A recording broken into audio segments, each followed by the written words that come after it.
El coronel libio Muammar Gaddafi sostiene que no existe rendición posible y llamó a sus seguidores a marchar sobre Trípoli para purificarla de ratas rebeldes, mientras los sublevados lanzaron hoy una ofensiva contra el barrio de Abu Salim, en la capital, donde creen que podría estar escondido el dictador o alguno de sus hijos. Tras varios ataques aéreos de la OTAN, los sublevados entraron en el distrito aledaño al complejo de Bab al-Sisiyya y están escudriñando casa por casa para buscar al dictador y limpiar la ciudad de francotiradores. Otro peligroso escenario de combates en Trípoli esta mañana fue el Hotel Corintia, donde se aloja un número notable de periodistas internacionales que informan sobre la guerra civil libia. En tanto, las preocupantes sobre el destino del armamento químico, el material nuclear y los misiles que posee el régimen de Libia no han desaparecido, aun cuando un portavoz del Departamento de Estado americano aseguró que los arsenales estaban seguros.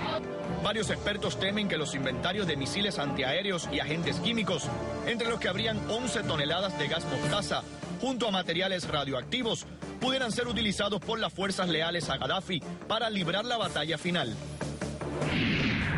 Como hemos dicho todas estas noches, vamos a seguir invitando a verdaderos expertos sobre los temas que estamos tratando, específicamente abriendo con este de Libia. Tenemos aquí en nuestros estudios nuevamente al coronel Octavio Pérez, coronel retirado del Ejército de Estados Unidos. Muchas gracias, coronel. Gracias. Tenemos vía Skype desde Dallas, Texas, a Miguel González Palacios, quien regresa nuevamente, ex oficial del Ejército de Estados Unidos, experto en inteligencia militar y terrorismo cibernético, ex Boina Verde, ex Ranger. Muchas gracias, Miguel González Palacios, desde Dallas, Texas, por estar con nosotros esta noche. Buenas tardes en Dallas.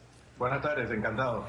¿Cuál es la evaluación? Hemos escuchado una información de varias cadenas hace solo minutos de que existe el rumor, más que un rumor, la posibilidad ya de que tanto buques británicos como estadounidenses se estén acercando a las costas de Libia para labores humanitarias ante el éxodo de personas y que hay una verdadera crisis humanitaria que pudiese estarse gestando en el país libio. ¿Cree usted a corto plazo ver tropas, antes de que finalicen las hostilidades, tropas de Estados Unidos y de Inglaterra y de Gran Bretaña en Libia?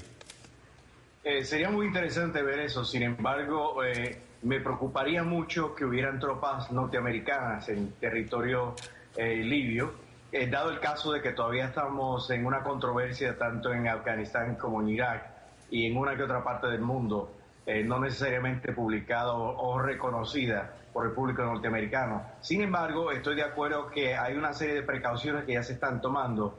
Nos consta que ya hay fuerzas especiales británicas que han estado en territorio libanés participando en una serie de actividades de rescate ya desde marzo. Dicho sea de paso, la gente de la industria petrolera requirió ese tipo de asistencia y durante ese tiempo identificaron dónde estaba el inventario de armamento químico y lo que queda del uranio de bajo grado que Gaddafi ha estado almacenando por mucho tiempo. Eso ya ha sido identificado, se sabe exactamente dónde está. Pero volviendo a su pregunta original, yo pienso que por cuestiones de precaución es muy posible que las fuerzas norteamericanas, al igual que la de otros aliados, estén disponibles en caso de una emergencia. Yo creo que hay mucho temor de que caiga la anarquía total en una guerra civil en Libia. Coronel Octavio Pérez, el tema de las armas de destrucción masiva, armas nucleares, hablaba un experto nuclear de que hay armas, gran cantidad de armas nucleares en Libia y también para fabricar armas sucias y también gas mostaza y material nuclear que se ha estado hablando, no digo armas nucleares, sino material nuclear para fabricar armas sucias. Bueno, como estaba diciendo Miguel, ya las fuerzas de la OTAN y grupos especiales han ido a los lugares donde está reconocido que se está guardando el material químico. En otras palabras, el único lugar donde queda el yellow cake, que es la pasta de uranio, que no es factible hacer ningún tipo de bomba sucia. En otras palabras, eso hay que procesarlo de una manera para sacarle algún tipo de enriquecimiento. Está casi en el reactor nuclear que está allí en la misma capital y eso ya está bajo control. Gaddafi está haciendo un llamado a todas las tribus y a toda persona seguidora de él a que salgan a pelear, que liberen a Trípoli y que maten a todas las ratas. ¿Dónde están entonces el ejército de 25.000 hombres de Gaddafi? Bueno, el ejército se ha desvanecido. Como o sea, las tropas regulares. Pero fíjate, tú tenías video ahí de un lugar donde había casi una brigada de tanques, casi 90 tanques que nunca salieron al combate.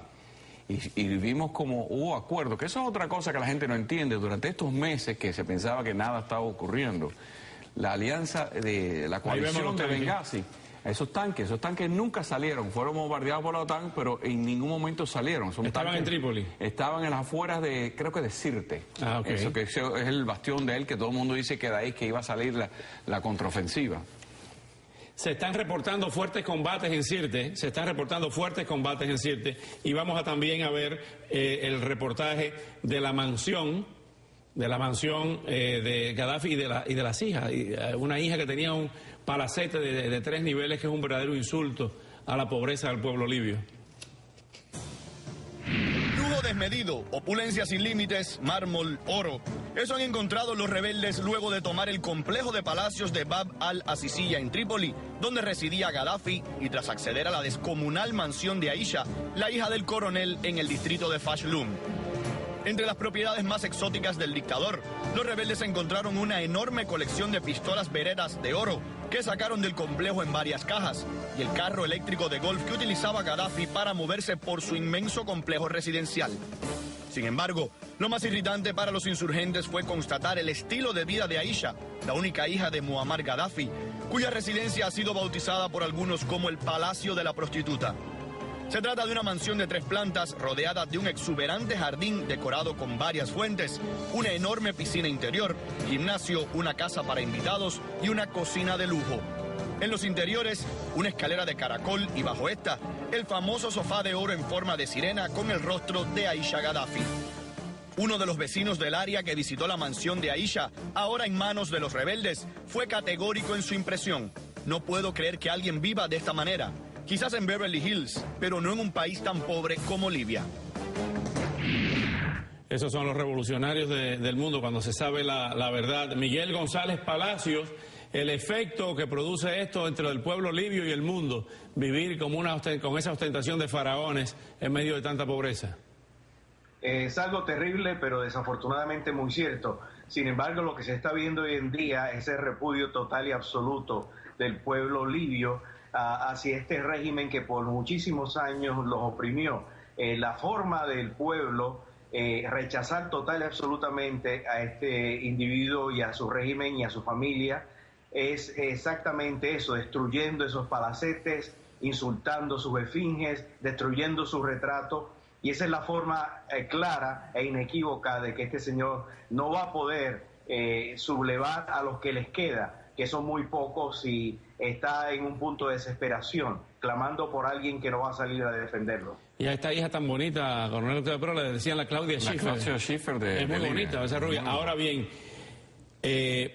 si revisamos la historia, daré mi vida, moriré peleando contra las ratas, no me voy de mi país, pero vemos el caso de Saddam Hussein, hemos visto el mismo caso de Mubarak, hemos visto el mismo caso de otros personajes de la historia, Milosevic en los Balcanes, que muero aquí y seguiré peleando, y terminaron en un hueco. El caso de Saddam Hussein. ¿Cómo termina Gaddafi? Gaddafi debe estar igual que Saddam Hussein en un taxi, no descripto, con un solo personal, porque todo el mundo piensa que él va a andar. No olvidemos a Noriega. Y Noriega, con un entorno grande, que es como él normalmente se transportaba por la ciudad. Pero este individuo definitivamente no pasa más de 2 o 3 horas en ningún lugar, por miedo a ser visto o delatado. O sea, que puede pasar días o meses en lo que se captura. ¿Cómo se mueve? ¿A base de dinero?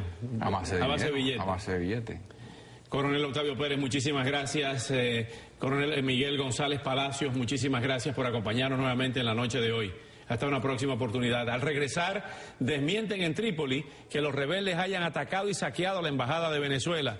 Por cierto, un grupo de hackers, conocidos como Anónimo, acaba de declarar la guerra cibernética a Hugo Chávez.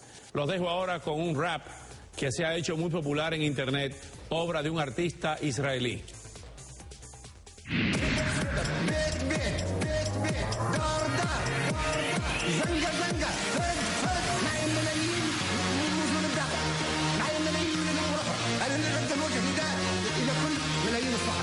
من الصحراء الملايين تذهب وما يقدر حد يوقفها بسرعه.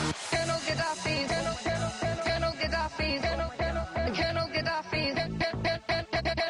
Oh my goodness, oh my God, Gaddafi smooth, oh my God, I never think, oh my goodness, oh my God, Gaddafi smooth, oh my God. Presencia de la OTAN y de Estados Unidos en el conflicto sobre Libia para apuntalar las operaciones militares de la insurgencia. La estrecha alianza dio motivo para que incluso en medio de la ofensiva rebelde sobre Trípoli persistieran los rumores de que Gaddafi podría refugiarse en Venezuela. Uno de los actos más simbólicos de esta fraternal relación en los últimos tiempos tuvo lugar durante la visita de Gaddafi a Venezuela en septiembre de 2009, con motivo de la cumbre África-América del Sur, cuando recibió del propio Chávez una réplica de la espada del libertador Simón Bolívar. Esta espada está viva y hoy anda por América Latina. A nombre de nuestro pueblo, de la revolución bolivariana, la entrego a ti, soldado revolucionario, líder del pueblo libio, de la revolución libia, líder de los pueblos del África y líder también para los pueblos de América Latina y del Caribe. ¡Viva Bolívar! ¡Viva Gaddafi! Hugo Chávez ha expresado reiteradamente su admiración por Gaddafi y tomó como modelo la revolución verde del líder libio para alimentar conceptos de algunas leyes del poder popular venezolano. Venezuela y Libia, como socios dentro de la Organización de Países Exportadores de Petróleo, formaron un bloque en defensa de los precios del crudo, tras acuerdos del cartel en el año 2000. Y en la actualidad Chávez no ha dejado de pedir larga vida para Gaddafi, convirtiéndose en el único mandatario en respaldar incondicionalmente al dictador durante su caída. Tenemos en esta parte del programa al ex capitán de navío de la Armada Venezolana, Bernardo Jurado. Muchas gracias por acompañarnos esta noche nuevamente. Y Vicente Pimienta, proveedor de servicios y consultoría de Internet, que vamos a hablar más adelante con él sobre otros aspectos, otra realidad, no solamente venezolana, sino del mundo de hoy, de estos hackers que le han declarado la guerra a Hugo Chávez. Pero antes, esta alianza ideológica, evidentemente que el presidente de Venezuela pierde un gran aliado aquí con Muammar el Gaddafi. ¿Cuáles son las consecuencias político-militares para el gobierno de Venezuela con esta derrota de Gaddafi? Bueno, en términos geopolíticos y militares, que es la pregunta que tú me estás haciendo, es interesante, porque es que hay un intercambio de dinero, pero no solamente de Hugo Chávez. Es que Daniel Ortega está metido en la jugada. Daniel Ortega de Nicaragua. Su secretario personal, muy cercano, un sobrino de Gaddafi. Daniel Ortega, chico, ha ido a pedir dinero a Gaddafi. Para la FARC. Para la FARC. O sea, ¿de qué estamos hablando? Estamos hablando de que los izquierdistas no duermen. No duermen. Ellos trabajan permanentemente y de manera consolidada. Así que esto es algo interesante. Es una pérdida muy interesante. Pero hay una lectura que me gusta más. Estoy viendo con mucho detenimiento cómo se van derribando unos a otros. Cómo se van cayendo todos estos dictadores, porque los pueblos, y Hugo Chávez no lo entiende, los pueblos ciclotímicamente se sublevan contra las personas que los maltratan. Hay un ciclo. Este caballero tiene 42 años en el poder. Este es un golpista igualito que Hugo Chávez. Asesinó a su a la parte que lo ayudó, a un oficial que lo ayudó. Y no tenía 30 años cuando recibió el poder. Y 27 años. Ahorita tiene 69 años y más o menos la misma cantidad de cirugías plásticas.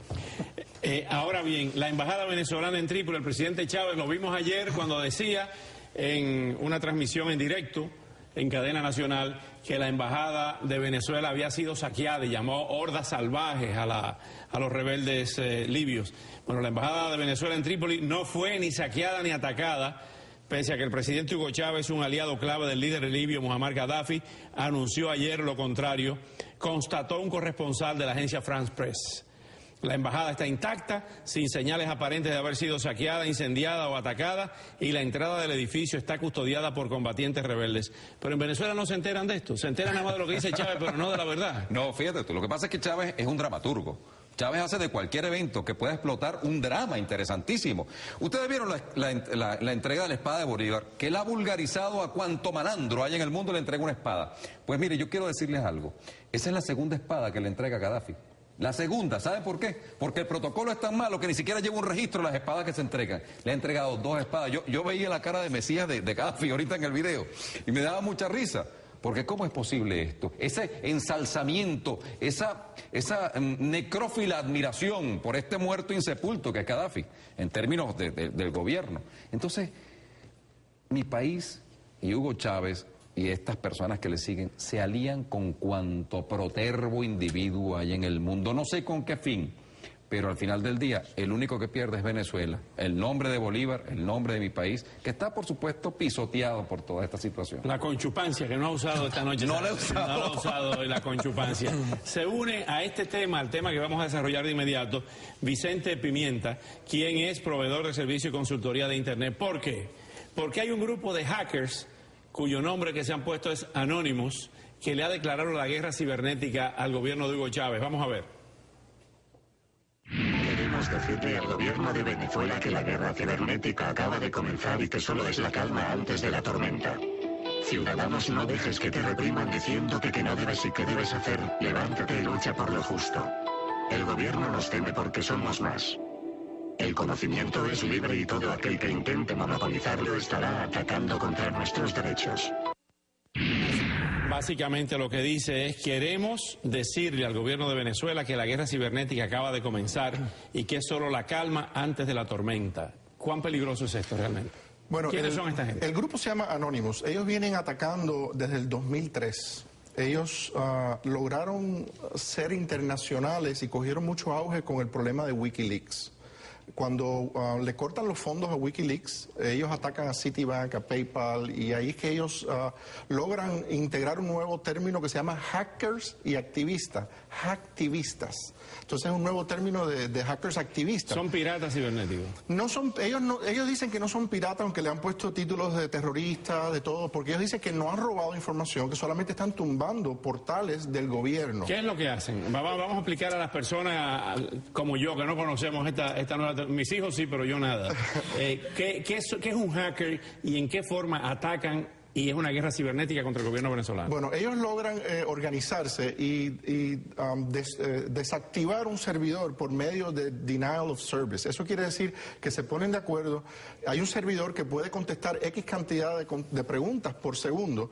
Cuando le mandamos 1 millón o 2 millones de requests, lo saturan. Lo saturan, y el que viene a pedir un request real no tiene el servicio. Entonces se llama denial of service. No le dan el servicio. Denegación de servicio. Denegación de servicio. Ese es el término correcto. Y así lo han hecho con algunas facilidades de Texas por lo de la inmigración, y así han hecho en la Patagonia, han hecho en otros lugares. No es el primer ataque que hacen.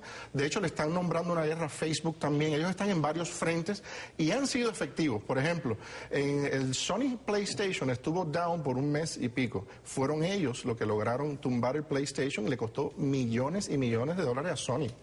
Y así han logrado desactivar portales por algún tiempo determinado. ¿Y pueden ser perseguidos por la justicia? Sí, el problema es muy difícil de cogerlos. ¿Por qué? Porque son un grupo organizado que dependen de voluntarios. Ellos ponen las instrucciones de cómo puedes hacerlo, que no te detecten, pero tú estás independiente. Si a ti te cogen, ya tú estás fuera del grupo. Si saben que tú perteneces a Anonymous, ahí mismo ya estás fuera. Es como ir a la piscina del hotel después de las 6 de la tarde, at your own risk. At your own risk, correcto. A su propio riesgo. Vamos a ver qué otra amenaza le han hecho al gobierno de Chávez, para escuchar al capitán de navío, al coronel Bernardo Jurado. Hola mundo. Especialmente al pueblo venezolano, somos Anonymous. Lo que conozcas o no conozcas acerca de nosotros es irrelevante. Este mensaje está dirigido a los habitantes de Venezuela y a los demás miembros de Anonymous a nivel mundial para dar a conocer que estamos presentes en Venezuela. Ya hemos comenzado con la operación Paperstorm. Dentro de muy poco todas las calles de las ciudades de Venezuela estarán cubiertas por dicha operación. Hago un llamado a la reflexión del pueblo venezolano para que se levante y no se quede de brazos cruzados esperando a que algún milagro ocurra. Es hora de que tomemos el futuro con nuestras propias manos y comencemos a luchar contra lo que no marcha bien en este país, que son infinidades de cosas las que no funcionan. Me Explicaba Vicente Pimienta que esa no es una voz humana, eso es un robot hablando. Correcto, es un programa que uno le pone el texto y lo pone en cualquier idioma. Porque tiene acento español. Sí, en este caso es español, hubiese usado uno venezolano, pero parece que no existe. No existe. Parece que no existe venezolano. Entonces escriben y sale una voz de la computadora. Correcto. Yo pienso que estos tipos, conversaba con Vicente, son realmente peligrosos. De lo que estamos hablando aquí son solamente de las operaciones del año 2011, porque ellos comienzan a operar con fortaleza, con vigor, a partir del año 2008. Vienen haciendo mucho daño. Por ejemplo, hicieron un ataque al website del Fine Gael y le ponía "nada está a salvo". Eso fue del Partido Laborista. Hicieron la operación Tunisia, atacaron la website de Egipto, del National Democratic Party y el gobierno libio también. Mostraron nada más y nada menos que los passwords de los oficiales del gobierno de Bahrein, de Egipto, de Jordán y de Marruecos. O sea, sacaron a la web los passwords de los emails de todos ellos, pero también atacaron el Bank of America aquí. Tú le haces una pregunta a Vicente, ¿cómo lo están agarrando? Bueno, ya han agarrado a personas en España, en Holanda, en Suiza. El FBI está aquí tras la pista de 40 individuos diferentes, pero lo que ocurre es que se manejan a nivel viral y entonces es muy difícil. Y lo más terrible es que no hay legislación, hay que actualizar. No hay legislación. Correcto, las leyes están muy atrasadas. Muy atrasadas. Esto es terrorismo. Vamos a una última pregunta con el tema de Venezuela. Se ha estado rumorando en las últimas horas que Chávez volvería a Cuba. ¿Qué ha escuchado con relación a esto? A una tercera no se ha determinado si va a ser en Cuba o va a ser en Venezuela. Está en eso, por supuesto. Vamos al primer segmento. Este individuo dramatiza todas las cosas. Tengo dudas si va a ser en Cuba, si va a ser en Venezuela. Ya están los adláteres, ya están los individuos arrodillados, que sea aquí, que sea allá, no importa. Eso forma parte del drama, forma parte del show mediático de este individuo que estoy seguro que tiene más horas de televisión que tú, Hugo Chávez. Bueno, no lo dudo. Eso, no, cadena de 10 horas, tiene más horas de televisión que tú. No el mismo rating, pero sí las horas. Gracias. Gracias, Bernardo Jurado. Se queda Vicente Pimienta porque el próximo tema tiene que ver con las computadoras y los bancos. Y al regresar, grandes bancos se preparan para cobrarnos a todos cargos por el uso de las tarjetas de débito. Y también las acciones tecnológicas viven momentos de incertidumbre tras el anuncio del retiro de Steve Jobs, el presidente ejecutivo de Apple y una de las mentes más brillantes del mundo. Los dejo ahora con estas emotivas imágenes de la lealtad de un perro hacia su dueño, un Navy SEAL fallecido durante el derribo de un helicóptero en Afganistán.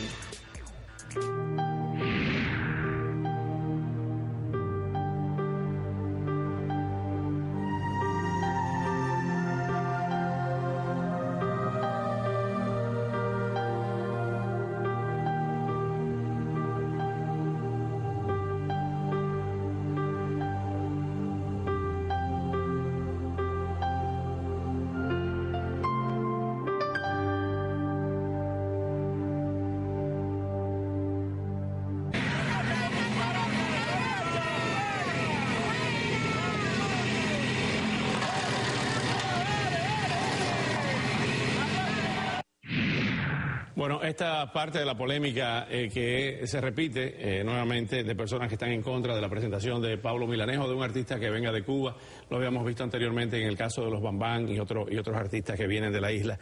Tenemos para este segmento, porque lo vamos a ampliar el espectro, el compás, no solamente al tema del concierto de Pablo Milanés, sino al tema de los viajes a Cuba, de las nuevas disposiciones retomadas de la administración Clinton, del presidente Obama, y de las propuestas tanto de los representantes Mario Díaz Balar como David Rivera, dos propuestas diferentes, pero en un mismo sentido. Tenemos para esto al señor Julio Schilling, analista político y con una maestría en ciencias políticas en FIU. Muchas gracias por acompañarnos esta noche. Y Ernesto Morales, periodista y quien tiene su blog El Pequeño Hermano. Gracias, Ernesto, por venir nuevamente a retomar este tema que quedó inconcluso por la falta de tiempo en programas anteriores, pero que siempre tratamos de presentarlo con la mayor seriedad y el mayor nivel retórico posible. Julio Schilling, ¿qué es lo que ha cambiado en este tema de discusión? No vemos protestas masivas, aunque sí continúan las protestas, y por otra parte, una modificación, aunque leve, o ya eso será opinión de ustedes, de cada quien, de los que vienen de Cuba. O sea, ya no es ese discurso come candela con el cuchillo en la boca, sino hay matices. ¿A qué se debe esto? ¿Hay cambios de ambos lados? Bien, hay dos ópticas que representan estos dos polos, que son definidas por la respuesta a 3 preguntas. Primero, ¿cómo se entiende el régimen castrocomunista en el contexto en que se está debatiendo este tema polémico y qué metodología se persigue si es que se busca la democratización en Cuba? Explícita o tácitamente, la respuesta a esas 3 preguntas produce 2 grupos. Los que buscan la confrontación con la dictadura. Esos quieren un cambio integrador del régimen, un desmantelamiento total. Los otros los que buscan el coexistir, que buscan una modificación con grados que varían, pero dentro, o por lo menos en la parte inicial dentro del mismo modelo. A esta realidad hay que entender que el cambio, como se dice en la actitud del exilio en sí, se exagera mucho a los propósitos de que busca el régimen. Hay 2 razones fundamentales por las cuales se debe oponer a que venga un cantante emblemático de una dictadura. La primera es táctica. Estamos en guerra con el régimen castrocomunista. Quien dude de eso, que le pregunta a Sara Marta Fonseca y las 6 mujeres que fueron golpeadas en las escalinatas del Capitolio Nacional, para nombrar uno. La piedra medular de la política exterior del régimen dictatorial castrista es el acercarse, establecer la coexistencia con los Estados Unidos. Sencillamente no puede producir los fondos necesarios para costear su enorme aparato represivo. No son innovadores en esto. La diplomacia del ping-pong de los años 70 usó personajes culturales para buscar un acercamiento, un deshielo de la relación. Un año después que se inició, el presidente Nixon estaba estableciendo relaciones con Mao Zedong. Correcto. Yo no quiero para Cuba una China o un Vietnam. La segunda razón para oponer es moral.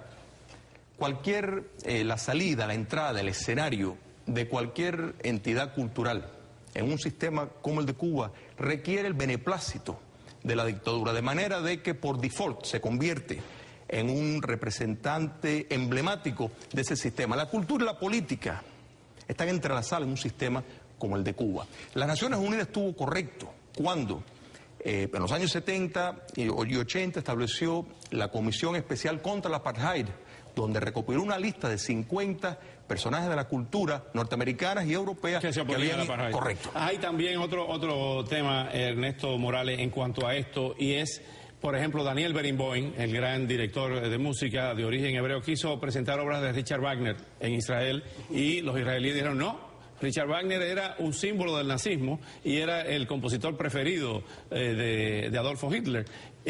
Con esas similitudes, con esos hechos precursores en este tipo de debate, ¿cuál es la opinión tuya con relación también a lo que ha dicho el señor Julio Schilling? Yo quisiera empezar, Oscar, apuntando una cuestión que me parece en la exposición del señor Schilling que queda, que no se apunta, y es que las nuevas generaciones, además entre las cuales me incluyo, no solamente ven esas 2 posiciones de un enfrentamiento absoluto o una coexistencia, sino un enfrentamiento basado precisamente en lo que no le favorece a un sistema cerrado y totalitario, que es precisamente el contacto. O sea, es bien conocido que mientras más información llega a Cuba, es bien conocido que mientras más personas pueden conversar, pueden intercambiar, se rompe el monopolio de la información que tiene un sistema totalitario, que aparte es su estado natural. Eso en primer lugar. O sea, a mí no me parece en modo alguno que la coexistencia sea tan simple.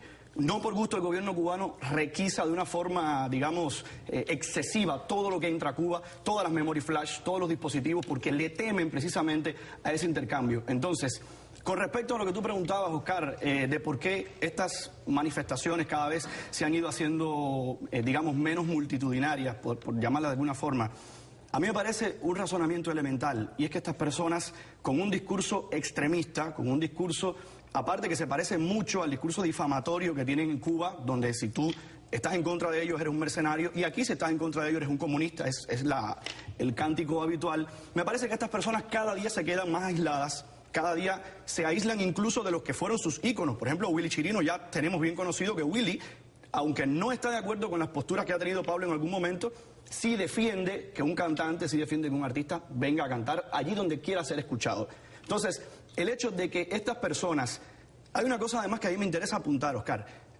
Quienes están manifestándose en contra de esto tienen absoluto derecho y yo aplaudo y yo defiendo el derecho que tienen a manifestarse. Ahora bien, ellos están abogando porque la democracia es quien se los permite y estamos de acuerdo. Sin embargo, la democracia también es responsabilidad. La democracia también es espíritu cívico. Y desde el momento en que tus derechos democráticos, según tú, te permiten decirle jinetera, como hemos visto videos de personas que han estado gritándole jineteras a mujeres que entran a ver un concierto de los Bam Bam, un concierto de Carlos Varela, o cuando los agredes diciéndole tú eres un comunista, tú eres un agente de Castro, ya ahí me parece que el espíritu democrático de lo que es realmente la tolerancia y el respeto al derecho ajeno, me parece que se frustra por completo. Vamos a guiar al señor Schilling, un momentito. Sí, pero ve, tu argumentación se basa en llevar el contexto de esto a poner en juicio la democracia en los Estados Unidos, y si quieres podemos ir ahí. Si ahora los tres, porque básicamente lo que se está diciendo es que bueno, que si aquí somos menos demócratas por una intolerancia, entre comillas, podemos ir a eso perfectamente. Mira, si ahora nosotros tres salimos desnudos de este estudio, eventualmente vamos a ser arrestados. Eso es una infracción. Además de que es un ataque a la estética. Pero vamos a algo más serio. La ley patriótica, el US Patriot Act, muchos argumentan que viola determinadas de nuestras libertades. Hay una serie de leyes y vivir dentro de un Estado de Derecho te garantiza eso.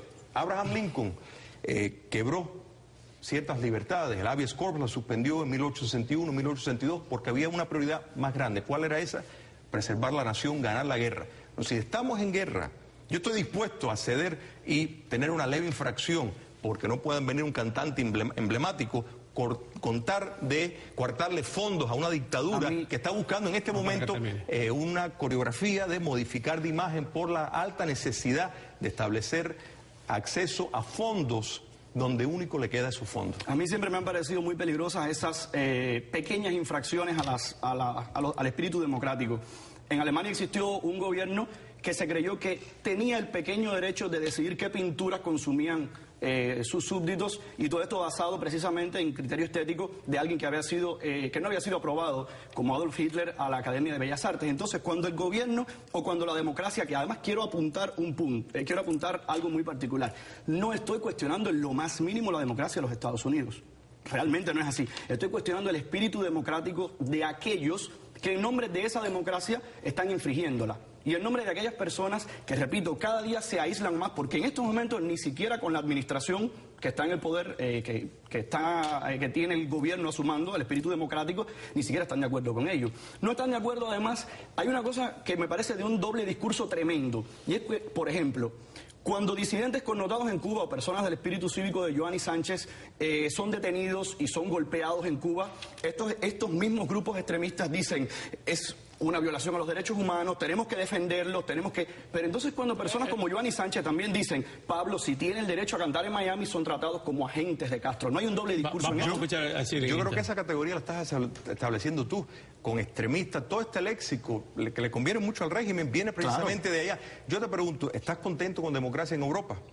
¿En qué sentido? Bueno, de libertad. Sí, por supuesto. Okay. En Europa, como tú debes saber, hay leyes contra cualquier exhibición del nazismo. Entonces, eso es censura también. Sin embargo, se promueve por el bien superior. ¿Por qué? Porque no le quieren dar ánimo a un sistema que, si llegara al poder, acabaría con todas las libertades civiles. Entonces, en este caso, el argumento de estar cuestionando, de estar poniendo una etiqueta a grupos que si son extremistas, que si son, me parece, hablando de guerra ideológica, tenemos que utilizar un término de guerra que utiliza Jacobo Goldstein. Nos jalaron el gatillo del tiempo.